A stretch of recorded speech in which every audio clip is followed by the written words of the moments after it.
selamat malam semuanya. Malam hari ini kita akan sama-sama belajar soal rispa atau rispah gitu ya.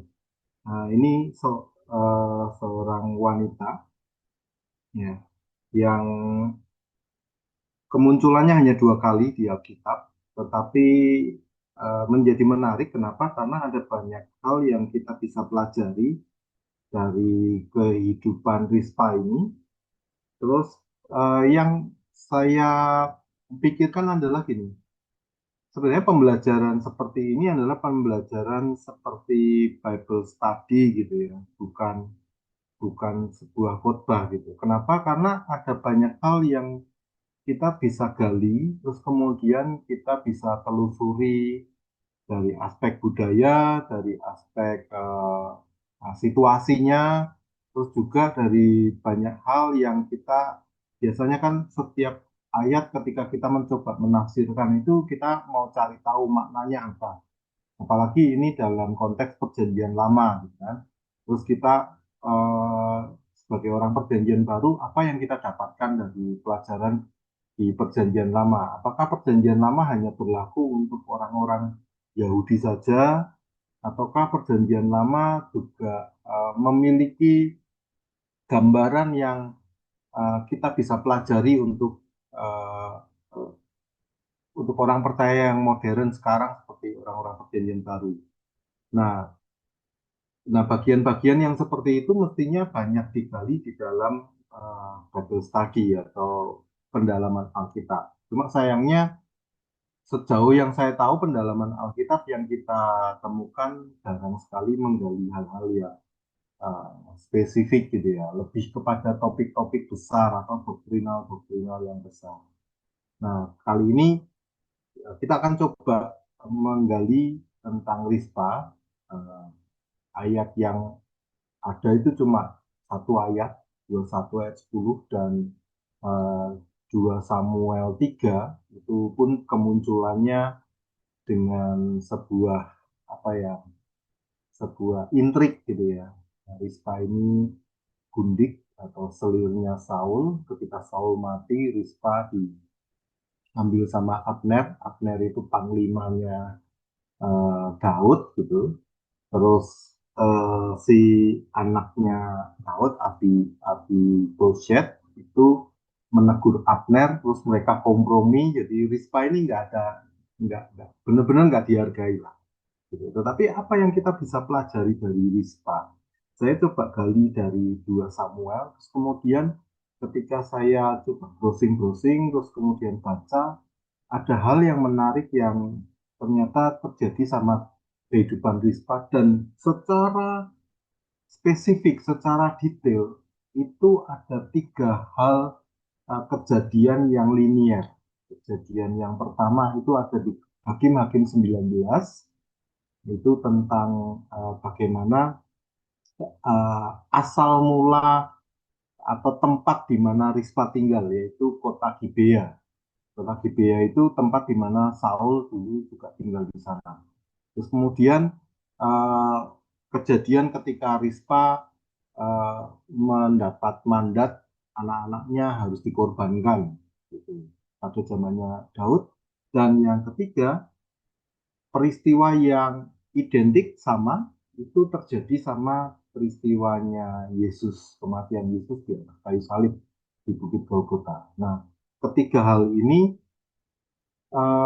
kalau di dalam Alkitab istilahnya adalah tipologi. Jadi bukan dicocok-cocokkan tidak, tetapi secara identik, secara samar dan sama. Samar itu kayak bayang-bayang, tapi kemudian memiliki hal yang sama yang kita bisa lihat di dalam perjanjian baru. Itu arti dari tipologi. Jadi kita bisa melihat gambaran Kristus, gambaran Yesus di perjanjian lama. Itu arti dari tipologi. Nah, kita belajar dulu latar belakangnya si Rispa. Jadi situasi politik pada saat itu si Daud sudah jadi raja. Nah, tapi ketika dia menjadi raja, keluarganya Saul masih ada di sana dan keluarga Saul itu diperlakukan dengan baik sebenarnya sama Daud, tapi karena politik ya, karena politik eh, sudah tidak dianggap gitu. Jadi kerajaan yang tadinya dipimpin oleh Saul, terus kemudian Saulnya mati, Yonatan juga mati. Jadi sisa-sisa apa aset, sisa-sisa keturunan Saul itu hampir bisa dikatakan tidak dianggap. Nah, salah satu yang kita kenal itu peristiwa tentang bagaimana Daud menghargai salah satu keturunan dari Saul, yaitu cucunya Saul, yaitu Mephiboset. Mephiboset itu anaknya Yonatan. Nah, saking sayangnya Daud sama si Mephiboset ini sampai Mephiboset diajak duduk semeja dengan Daud untuk makan bersama. Nah, bisa dibayangkan culture waktu itu orang-orang ini adalah orang-orang yang sudah tersingkirkan. Gitu. Sekalipun mereka dulunya pangeran-pangeran, mereka dulunya adalah bangsawan, gitu, keturunan Saul. Tapi ketika Saulnya lengser, mereka disingkirkan. Nah, dalam situasi seperti itu, kerajaan Daud sendiri belum benar-benar stabil. Jadi belum seperti yang kita bayangkan sudah jaya dan segala macam, tidak. Masih masih ada banyak peristiwa yang terjadi di dalam kerajaan Daud gitu. Bahkan sampai di 2 Samuel akhir itu Daud masih berperang dengan Filistin. Terus kemudian masih berperang dengan raja apa raksasa-raksasa katanya. Orang-orang yang dari bangsa Enak gitu. Masih terus sampai Daud terakhir juga coba ngitung tentaranya. Jadi eh, dinamika kerajaan Daud belum benar-benar stabil. Kejayaan kerajaan Daud itu benar-benar terjadi setelah Daud wafat, terus kemudian digantikan oleh Salomo. Jadi kejayaan, kemuliaan, kebesaran Israel itu terjadi pada masa Salomo. Jadi pada masa Daud situasinya masih menata. Nah, salah satu yang terjadi adalah uh, di ayat 21 itu diawali dengan sebuah uh, peristiwa atau satu situasi di mana kerajaan Israel waktu itu mengalami kekeringan, kemarau yang panjang sampai 3 tahun lebih kemarau. Gitu. Nah, dalam kondisi kemarau yang seperti itu, terus terjadilah kelaparan, terjadi, wow, pokoknya situasinya tidak mengenakan sekali. Nah, Daud bertanya, gitu. Daud bertanya, ini penyebabnya apa? Ini dia cari tahu ya sebagai seorang raja yang dekat sama Tuhan, dia tanya sama Tuhan. Dan itu dijawab sama Tuhan. Masih ada hutang darah Saul terhadap orang Gibeon. Nah, itu kita bisa dapatkan di 2 Samuel 21 ayat yang ke 1. Saya bacakan ya. Dalam zaman Daud terjadilah kelaparan selama 3 tahun berturut-turut. Lalu Daud menanyakan petunjuk Tuhan. Berfirmanlah Tuhan, pada Saul dan keluarganya melekat hutang darah, karena ia telah membunuh orang-orang Gibeon. Jadi Tuhan secara spesifik ngomong sama Daud, yang salah itu Saul dan kaum keluarganya. Jadi hutang darahnya berlangsung sampai ke keluarganya. Nah, kenapa peristiwa ini penting? Kita harus lihat konteksnya dalam PL. Eh, dalam perjanjian lama itu yang namanya kutub itu 3 sampai 4 kali keturunan. Nah, kutub itu 3 sampai 4 kali keturunan sehingga ketika orang tuanya bersalah, keturunan sampai keempat itu masih di bawah kutub gitu. Ya, itu konteksnya PL. Nah, bagaimana kita memahami konteks PL kalau kita nggak pelajari Tauratnya. Jadi Taurat di Keluaran itu kita harus lihat aturan-aturan hukumnya, pola budayanya itu yang harus diperhatikan sama kita kita mesti tahu gitu. Dan itu jelas akan berbeda sekali dengan yang di Perjanjian Baru. Jadi kita harus benar-benar lihat di Perjanjian Lama seperti apa.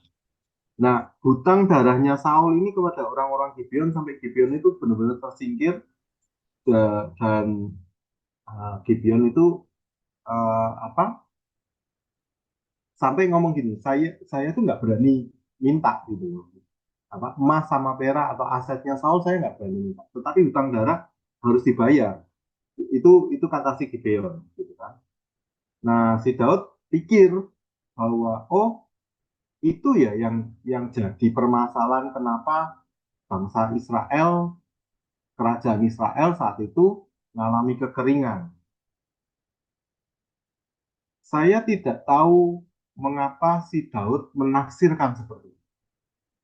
Mengapa si Daud memutuskan untuk akhirnya mengorbankan anak-anak Saul atau cucu anak dan cucunya Saul gitu. Lebih tepatnya cucu-cucunya Saul. Eh, Kenapa kok jadi seperti itu? Sorry, anak-anaknya Saul, bukan cucunya, anaknya Saul. Saya tidak tahu kenapa Daud akhirnya memutuskan seperti itu. Latar belakangnya apa? Sampai saya baca buku apa study Bible, pertanyaannya jadi menarik. Apakah pada saat itu Tuhan mengizinkan pengorbanan darah?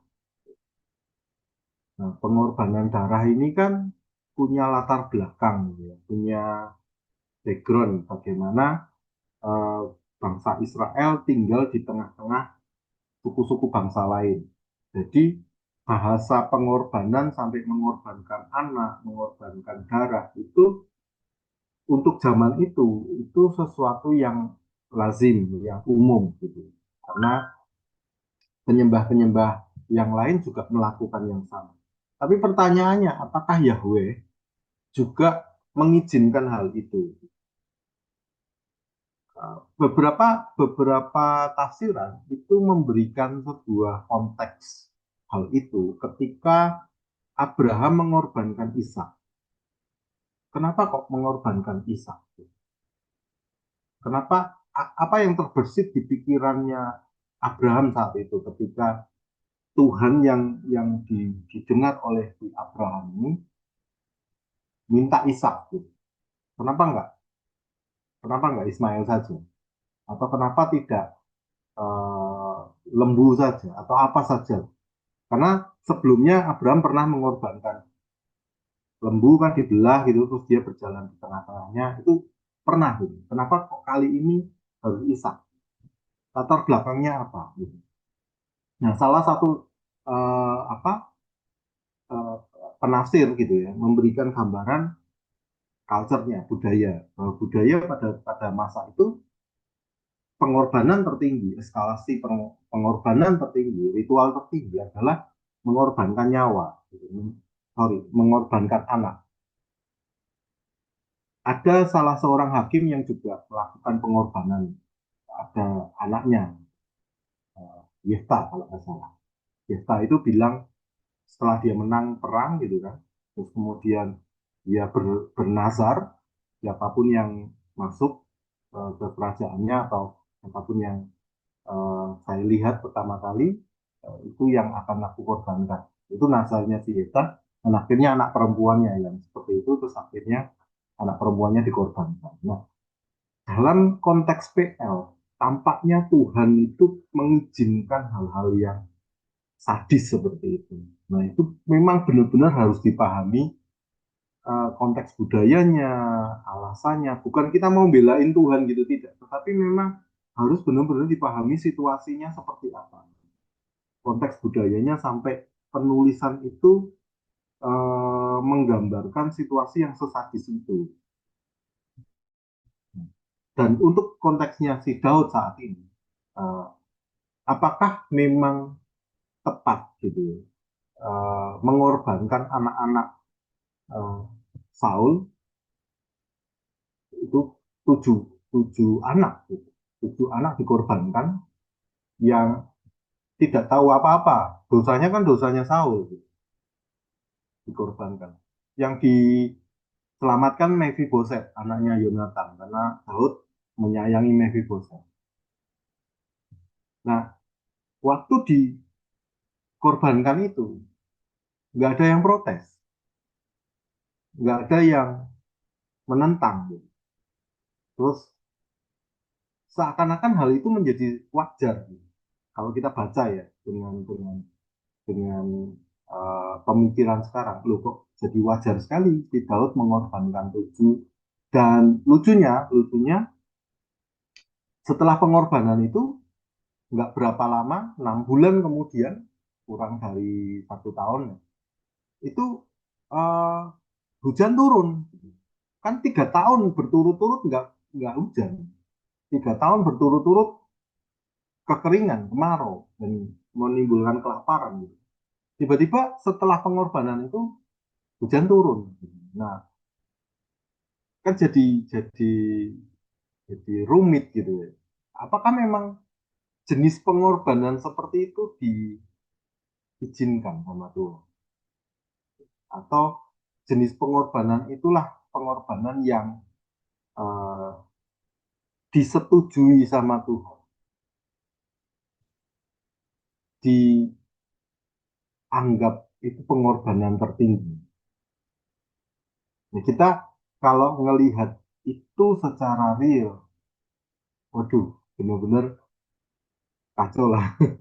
Tuhan ini gimana sih gitu, zaman PL ya. Bahkan kan waktu kita baca tadi di ayat pertama kan sudah ada indikasinya. Ini gara-garanya si Saul gitu, sama keturunannya ini. Itu itu yang menjadi latar belakang yang mestinya kita punya waktu tersendiri untuk menggali itu. Kalau kita buru-buru melompat ke perjanjian baru, nah ini loh gambaran ketika pengorbanan anak, pengorbanan darah dalam perjanjian baru digantikan oleh Yesus dalam pengorbanan darah dan anak di perjanjian lama digantikan Yesus di perjanjian baru. Ya boleh saja, tetapi itu terlalu melompat. Kita harus lihat konteksnya di perjanjian lama seperti apa, terus kemudian kenapa Yesus dikorbankan dan memiliki kesinambungan atau linier gitu, korbannya anak. Itu, itu, itu yang bisa kita tangkap hari ini gitu. Tapi jujur saja kita jelas tidak tahu kenapa kok Daud menjadi punya keputusan akhirnya mengorbankan 7 anak itu. Jadi Daud mengorbankan 7 keturunan Saul untuk dihukum mati, termasuk 2 anaknya Rispa, yaitu Armoni sama Mephiboset. Nah, Mephiboset yang ini berbeda sama Mephiboset anaknya Yonatan. Namanya sama, gitu, namanya sama. Tapi sebenarnya anaknya Yonatan itu bukan Mephiboset. Anaknya Yonatan itu mengandung nama apa? Baal gitu. Belakangnya pakai Baal terus sama Daud diganti. Jangan pakai nama ini, ganti aja. Diganti namanya Mephiboset. Jadi nama asli dari anaknya Yonatan sebenarnya bukan Mephiboset. Sementara anaknya Rispa memang benar-benar namanya Mephiboset. Nah, terus mayat mereka digantung di bukit dan dibiarkan. Ini yang menjadi latar belakang dan situasinya. Terus kita mulai kenal siapa si Rispa ini. Ya, Rispa itu arti namanya secara Ibrani itu bara api atau menyala. Ya. Itu arti nama dari Rispa. Dia adalah gundik atau selir dari Raja Saul.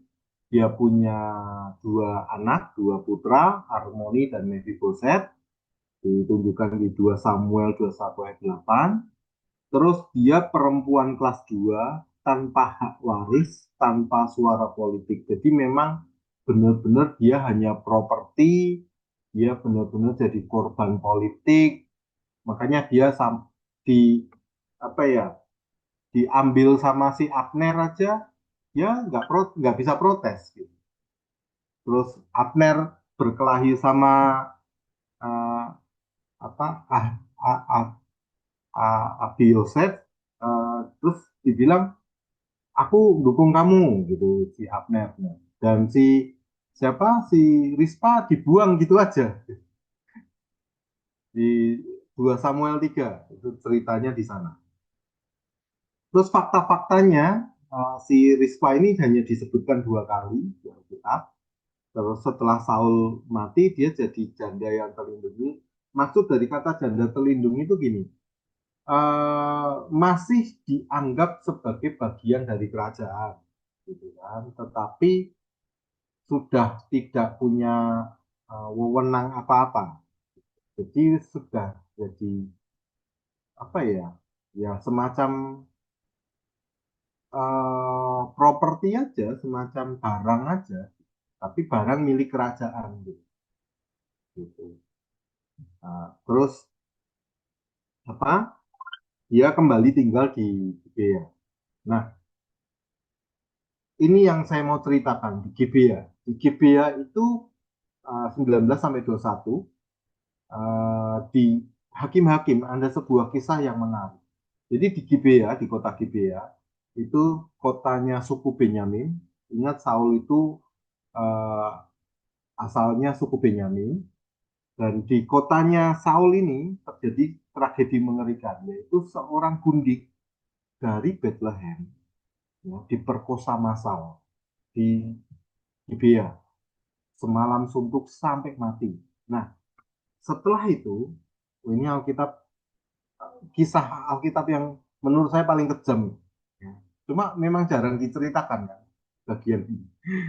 Dan waktu itu tubuhnya dipotong-potong, terus dibuang ke 12, dijadikan 12, dibuang ke seluruh Israel, terus setiap suku-suku. Nah, mayatnya tuh tidak pernah dikuburkan karena ya dipotong-potong gimana mau dikuburkan kan. Terus dijadikan seperti sampah.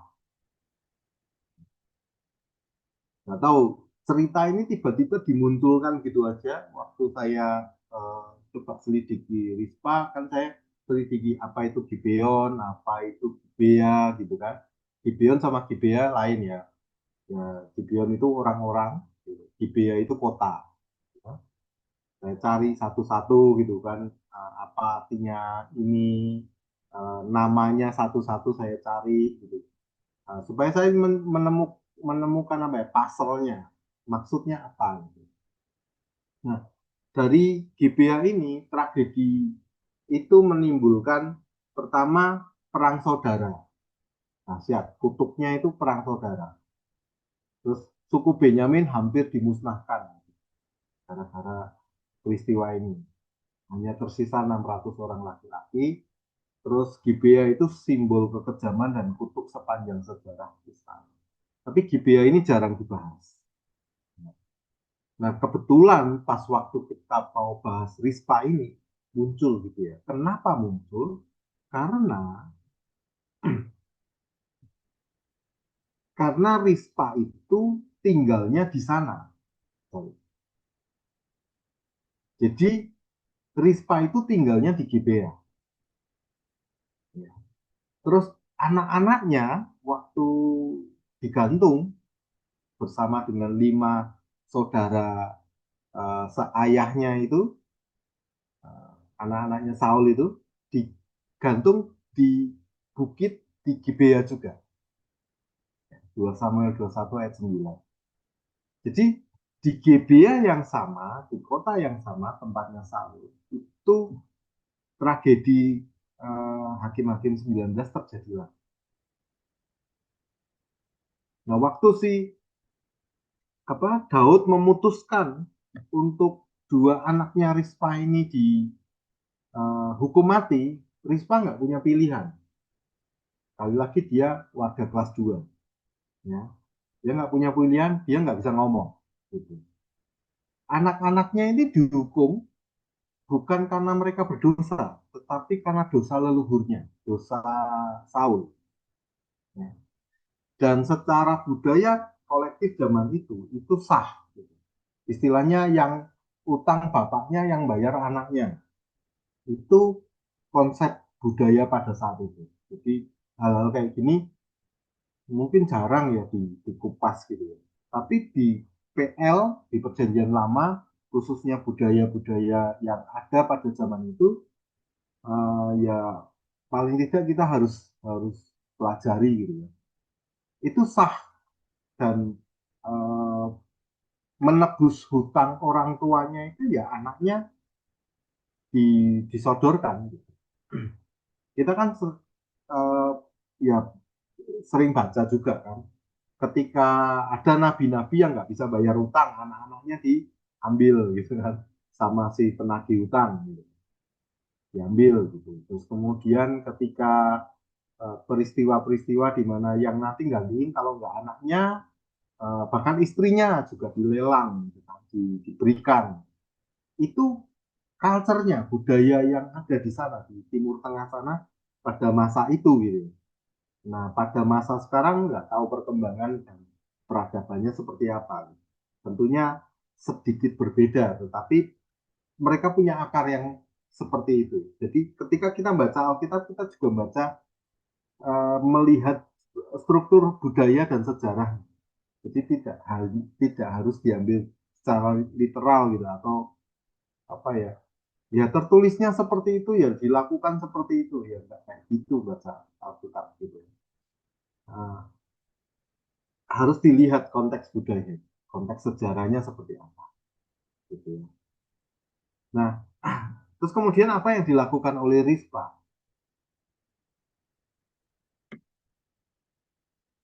Yang dilakukan oleh Rispa adalah dia mengambil kain kabung atau kain berkabung. Nah, kain berkabung itu eh, menjadi simbol tiga hal. Yang pertama simbol perkabungan, memang duka. Yang kedua simbol pertobatan. Yang ketiga tuh simbol kerendahan hati sama orang yang kalau doa tuh desperate, putus asa, ya sudah in Tuhan gitu. Itu kain berkabung dan Alkitab banyak sekali menggunakan konteks kain berkabung. Jadi misalnya Yunus, Yunus itu ketika berkhotbah di Niniwe, orang-orang Niniwe bertobat, mereka menggunakan kain kabung. Nah, kain berkabung itu kayak apa sih? Kain berkabung itu dari kulit domba gitu. Terus kemudian kainnya kasar. Ya kalau kita ngelihatnya paling gampang tuh kayak karung goni gitu. Nah, cara pemakaiannya adalah dipakaikan di kulit langsung telanjang. Jadi ngerasain gatalnya, ngerasain sakitnya. Seringkali kain itu juga ditaburi debu atau abu gitu ya. Abu itu dari bakar-bakaran kayu atau bakaran dupa yang mereka itu kan doa dulu, doa terus pakai hasilnya kan abu dari doa itu. Nah, abu dari doa itu ditaburkan di kain berkabung lalu mereka pakai. Nah, itu uh, apa gambaran orang yang sedang berkabung, sedang berduka. Gitu. Di budaya Cina itu ada, ya orangnya pakai pakaian yang sebenarnya itu dari karung goni gitu. Cuma kan sekarang dimodifikasi ya. Kalau saya lihat kan di film-film itu modelnya dimodifikasi. Nah, di zaman itu tidak. Jadi langsung ke kulitnya, ke kulit telanjang. Cuma sayangnya bukan sayangnya. Yang menarik nanti di Rispa itu kain berkabungnya tidak dipakai sama Rispa, tapi ditutupkan ke mayat-mayat anak-anaknya. Rispa itu membentangkan kain berkabung itu jadi apa ya semacam tenda untuk menutupi anak-anaknya di atas batu itu, jadi anak-anaknya ditutupi sama kain kabung. Terus dia menjaga anak-anak itu siang dan malam. Ya. Dia ngusir burung-burung pemakan bangkai di waktu siang, binatang buas di waktu malam. Jadi anak-anaknya itu mati digantung. Setelah mati digantung sekian waktu sudah pasti dimatikan, terus dibiarkan gitu aja. Gitu. Nah, diputus eh, tali gantungannya, terus dibiarkan di tanah. Itu artinya kayak penghinaan, gitu. Sampah. Gitu. Itu kutuk. Jadi di konteks pada waktu itu digambarkan kayak gitu. Sudah, ini sudah nggak ada artinya apa-apa. Nah, si Rispa justru dia melindungi anak-anaknya, mayat anak-anaknya. Tapi dia nggak protes, dia nggak minta, ayo Daud lakukan sesuatu itu. Enggak. Dia lakukan itu, melakukan menjaga anak-anaknya selama 6 bulan, 6 bulan penuh, jaga anak-anak, mayat anak-anaknya. Anda bisa bayangkan seorang ibu ya ngelihat anak-anaknya mati tanpa kesalahan selama 6 bulan. Itu masa berkabung yang paling panjang. Dia jaga di situ, mengusir binatang buas dan mengusir burung-burung. Saya nggak tahu apakah selama 6 bulan itu dia sempat dikirimin makan atau gimana. Saya pikir pasti mungkin ya dikirim-kirim makan lah gitu, karena dia masih jadi propertinya kerajaan kan, masih jandanya Saul kan, artinya masih dianggap sama kerajaan Daud gitu. Tapi yang jelas dia lakukan itu untuk anak-anaknya. Sampai 6 bulan kemudian baru terdengar sama si Daud.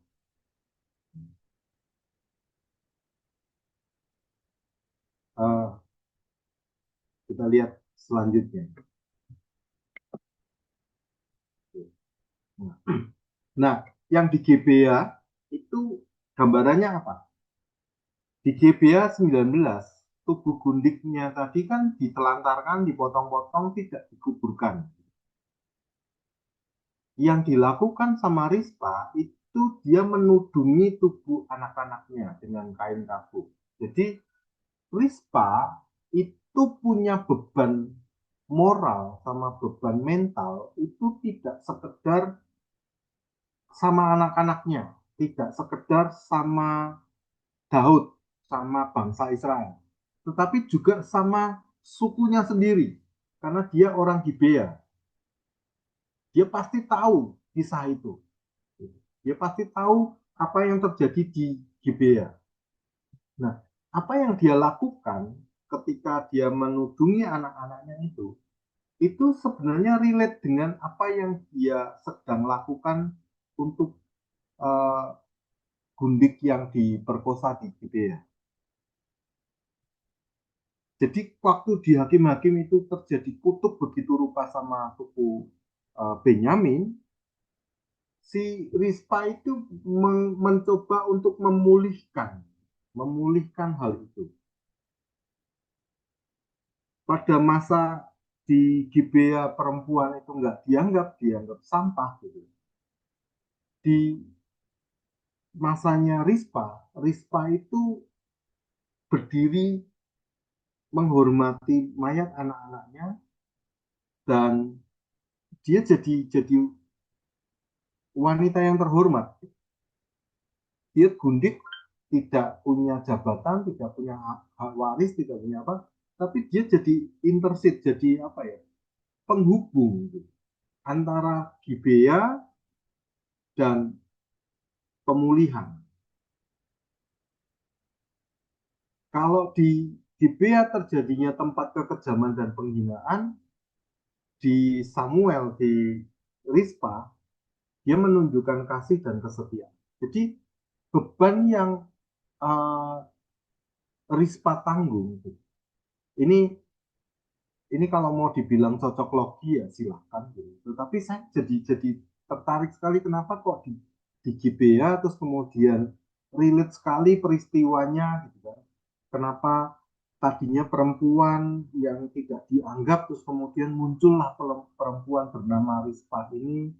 Terus ketika apa yang dilakukan oleh Rispa ini relate sekali dengan pemulihan dan segala sesuatu, itu menarik sekali gitu.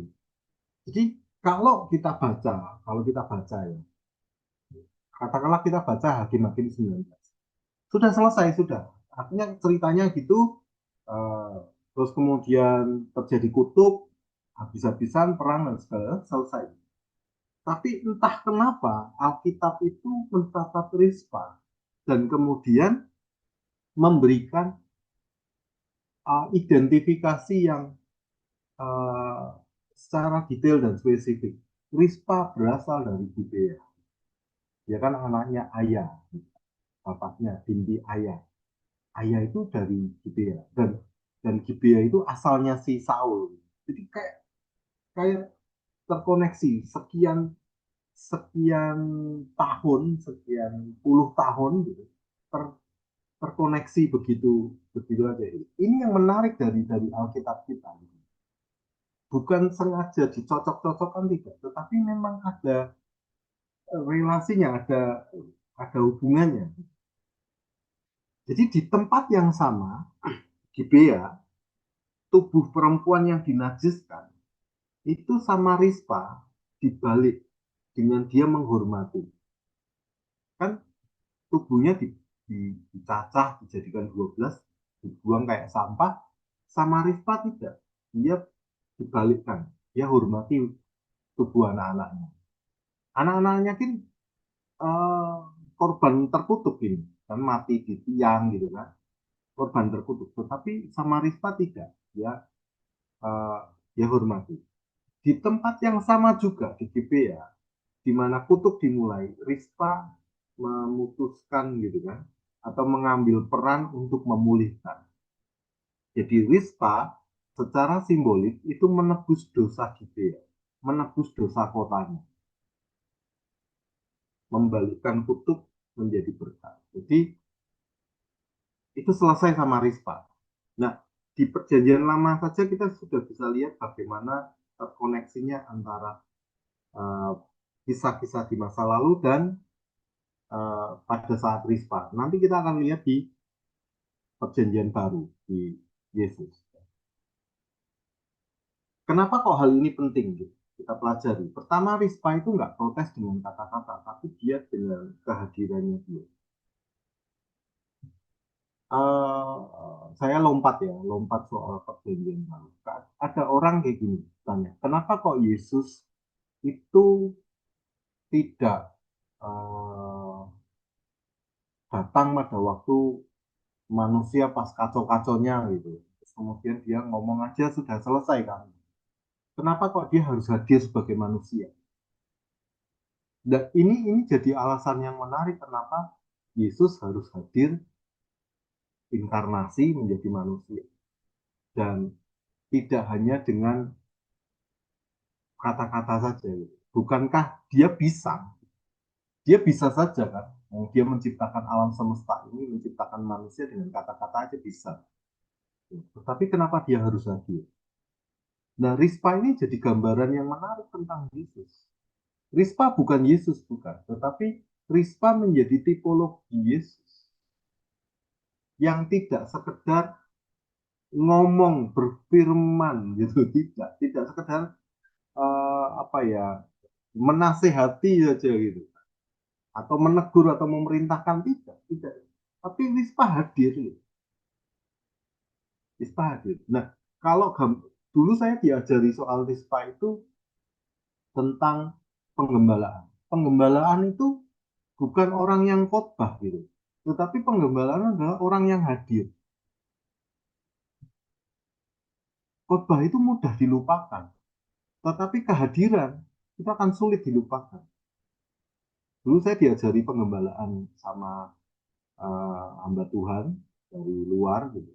Dia bilang bahwa mudah kamu ngomong di mimbar, tetapi untuk kamu hadir benar-benar hadir di tengah-tengah situasi jemaatmu itu sulit. Dan Rispa adalah contoh yang baik. Gitu. Ketika kamu belajar pengembalaan, belajarlah dari Rispa. Bagaimana dia siang dan malam ngusir binatang buas, ngusir burung-burung pemakan bangkai, dan dia tidak minta dihargai, dia tidak minta apa-apa, karena memang dia nggak punya nilai apa. Dia hanya menunjukkan kasihnya sebagai seorang ibu yang mengasihi anaknya. Itu arti dari pengembalaan. Merebut uh, domba dari mulut singa. Itu dalam perjanjian lama itu kata gembala itu merebut domba dari mulut singa. Itu arti gembala. Yang kedua, Rispa juga tidak melanggar norma. Dia tidak di tempat eksekusi, di tempat di mana anak-anaknya mati ini, dia tidak melanggar hukum Taurat. Kenapa? Karena dia menggelar kain kabungnya. Dia sedang berduka, kan tidak ada batas waktu berduka, ya kan? Dia nggak melambat, nggak melanggar norma-norma hukum Taurat. Terus dia menolak, ya, kalau anak-anaknya itu dipermalukan. Ini juga gambaran yang luar biasa loh tentang Yesus. Kita itu sebenarnya harusnya malu dengan dosa-dosa kita, malu dengan keberadaan kita yang, ya, mau dosa yang kelihatan sama dosa yang nggak kelihatan gitu, harusnya malu. Nah, Tuhan hadir, Tuhan menebus kita, Yesus hadir menebus kita, supaya kita tidak lagi malu. Kenapa? Karena dia tebus, dia gantikan itu dengan dirinya. Dia gantikan kutuk itu dengan dirinya. Nah, dalam perjanjian lama di ulangan 21 ayat 22 sama 23 dikatakan mayat orang yang dihukum mati jangan dibiarkan semalam suntuk pada tiang, tetapi harus dikuburkan hari itu juga. Sebab orang yang digantung, sebab orang yang digantung terkutuk oleh Allah. Ini yang diambil apa, tentang kematian Yesus itu. Begitu Yesus mati kan langsung dia diturunkan kan, supaya saat itu bangsa Yahudi percaya supaya tanah di Israel tidak terkutuk. Nah, jadi peristiwa yang sama terjadi sama Rispa ketika anak-anaknya mati digantung diturunkan, tapi ketika diturunkan itu tidak diperlakukan dengan baik, dianggap sampah sampai jadi tulang-tulang 6 bulan lamanya. Nah, budaya Timur Tengah kuno, jadi budaya zaman itu mayat yang tidak dikuburkan itu aib. Jadi memang benar-benar nggak dianggap. Terus kalau gambaran ada burung-burung dan binatang pemakan bangkai yang mengunjungi mayat itu, terus makan gitu, itu dianggap sebagai hukum tambahan. Ya bahasanya, eh, kamu mati itu nggak selesai, masih masih ada apa, kapokmu kapan gitu. Ada hukum lagi yang menghukum kamu. Nah, terus keluarga itu wajib menguburkan mayat itu sebagai tugas suci. Ya. Nah, keluarganya Saul kan sudah nggak nggak punya hak lagi, nggak punya harga diri lagi, dan yang harus menjadi wakil dari karena mereka kan mewakili kerajaan, mereka kan mewakili bangsa Israel saat itu. Harusnya yang menjadi bapak atau menjadi keluarga keluarga bagi mayat-mayat itu nggak lagi keluarganya Saul, tetapi Daud. Nah, Daud mengabaikan itu. Rispa hadir. Rispa nggak protes, nggak minta untuk ayo Daud lakukan gitu, enggak. Rispa hadir dan akhirnya nanti Daudnya sadar kalau kita baca Alkitab. Nah, ini dampak yang dilakukan oleh Rispa dan menjadi reaksi Daud. Daud itu dengar apa yang dilakukan Rispa. Terus Daud jadi tersentuh dan berubah pikiran. Daud pergi ngambil tulang-tulangnya Saul dan Yonatan. Nah, terus ngumpulkan tulang-tulang 7 orang yang dihukum itu, terus semuanya dikuburkan dengan layak di tanah Benyamin. Tanah Benyamin itu di Gibea, tanah aslinya si Saul dan Yonatan, itu sukunya mereka. Terus setelah kejadian semua itu, kelayakan dilakukan, Allah mengabulkan doa untuk negeri itu. Allah menurunkan hujan. Nah, sekuennya atau alurnya menjadi gini. Ketika mayat itu mendapatkan penguburan yang layak, terus hukum Tauratnya dipulihkan, ya kan? Tadi hukum Tauratnya diulangan tadi, kelaparannya berakhir, tanah dipulihkan. Ini yang akan kita lihat di dalam perjanjian baru. Kalau dalam perjanjian lama, ya kita hanya mendapatkannya cerita saja, nggak ngerti maknanya. Di perjanjian baru kita akan lihat, ya, apa yang akan kita lihat di perjanjian baru. Yang pertama, peristiwa ini menarik kenapa? Karena pemulihan bangsa Israel itu nggak pakai imam, nggak pakai nabi. Tuhan justru pakai sosok yang tidak dianggap, yaitu Rispa. Sementara Rispa itu bukan cuma nggak dianggap, dia itu kelas kedua, dia itu gundik, selir, dia itu cuma jadi aset permainan seks para pemimpin, gitu, antara Abner, terus kemudian Abiasat dan yang lain-lain, gitu. Jadi nggak jelas ini uh, wanita yang maaf kata nilainya sangat rendah di mata laki-laki pada zaman itu karena mereka kan patriarki sekali, gitu kan. Jadi korban politik, terus kemudian nggak punya suara. Rispa ini gambaran yang menarik. Kenapa? Karena uh, dimunculkan Tuhan di tengah-tengah situasi ketika kerajaan Israel, kerajaannya Daud, sedang dalam fase mau jadi kerajaan yang kokoh gitu. Jadi kalau kita baca kisahnya kerajaan Israel di dua 2 Samuel 21 itu epilog. Epilog itu apa? Kayak semacam eh, kesimpulan terakhir sebelum terjadinya hal yang besar gitu. Ya. Di situ diawali dengan kemarau yang panjang, kelaparan selama 3 tahun. Terus muncul Rispa. Jadi Rispa ini jadi titik balik yang penting untuk kerajaan Israel. Ini menurut sekuen penulisan ya, penulisan di Alkitab. Terus Rispa ketika membentangkan kain untuk menudungi tubuh anak-anaknya yang telanjang dan malu, gitu kan. Kan mereka digantung itu bukan pakai baju, tidak, dilepas. Benar-benar dipermalukan. Yesus ini yang tidak pernah mungkin ya jarang disampaikan. Yesus ketika mati disalibkan itu tidak pakai celana, tidak kayak yang kita lihat sekarang. Bapak Ibu.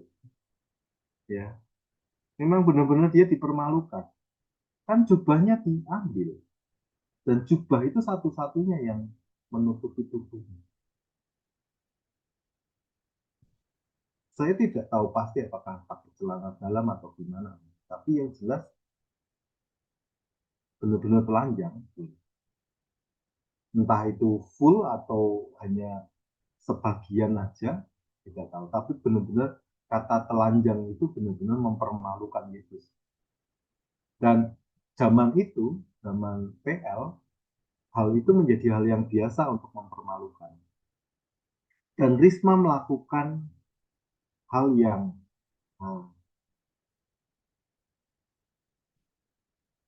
selayaknya dilakukan oleh seorang yang mengasihi, yaitu menudung. Nah ini gambaran salib, gitu. Kalau saya mau lompat ke perjanjian baru, salib itu adalah bentangan kain kabung, bentangan kain yang ditutupkan kepada kita, anak-anaknya yang telanjang dan ya nggak tahu malu, gitu. Karena dosa gitu kan, kita ditutupi sama salib. Rispa ini juga adalah korban dari dosanya Saul. Gitu. Terus kemudian juga komprominya Daud. Makanya di awal tadi saya mempertanyakan, gitu, kenapa kok Daud ambil keputusan untuk mengorbankan gitu? Kenapa kok korbannya eh, darah keturunan si Saul? Bisa nggak si Daud itu lebih ngasih, yaudah kamu tak kasih kerajaan separuh dari kerajaanku kayak gitu kan mestinya bisa kan? Tapi kenapa seperti itu? Kenapa kok harus darah? Kenapa kok harus keturunannya si Saul? Kenapa kok Tuhan juga berkata kayak gitu? Ini loh gara-gara si Saul dan keturunannya ini mau menghabiskan orang Gibeon. Mereka hutang darah. Ada banyak pertanyaan yang saya tidak bisa jawab. Tetapi ketika saya masuk ke zona memaknai arti korban darah, Rispa yang jadi korban dosa dan segala macam, saya jadi tahu itu hanya benar-benar menjadi gambaran kenapa Yesus harus dikorbankan, kenapa Yesus harus mencurahkan darah, kenapa Yesus harus mati. Tindakan sunyi Rispa, jadi Rispa diam nunggu apa eh, pemulihan hatinya Daud supaya Daud berubah. Ini tindakan sunyi ini eh, pernah terkenal dilakukan oleh Mahatma Gandhi. Mahatma Gandhi itu menggunakan aksi protes dengan diam, dan itu mengubahkan bangsa India pada saat itu. Jadi ada sebuah paradok gitu ya. Biasanya siapa yang bersuara keras supaya didengar, viral didengar. Tetapi perjanjian lama ini mengajar sesuatu yang menarik. Dengan diam, dan itu terjadi perubahan. Ya, nggak tahu konteksnya di saat itu seperti itu. Ya. Dan itu bisa menggerakkan hati pemimpin, menggerakkan hati uh, Raja Daud. Sehingga Raja Daud melakukan keadilan. Jadi dia ngambil tulang-tulangnya, dia kubur dengan mayat. Dan setelah peristiwa-peristiwa itu, hujan turun. Ya. Setelah mayat ditudungi, dikuburkan dengan layak, ya, dikuburkan dengan layak itu mereka mendapatkan perhentian, hujan turun, pemulihan turun. Itu yang kita bisa pelajari dari Rispa. Nah, dalam perjanjian baru antara Rispa dan Kristus, kan tadi relate ya, dari Hakim-Hakim 19, terus kemudian Rispa, terus kemudian sekarang kita bisa lihat di Kristus. Bukit Batu tempat eksekusi, ya, di mana anak-anaknya Rispa digantung, itu gambarannya mirip dengan Bukit Golgota. Yesus juga disalibkan di atas bukit. Terus ketika menudungi yang telanjang, Yesus juga menudungi kita dari dosa dan rasa malu kita. Anak-anak yang mati karena dosa Saul, Kristus mati karena dosa kita. Terus syafaat sunyi yang mengubahkan raja. Yesus bersyafaat di atas kayu salib, ya, untuk menyelamatkan dunia.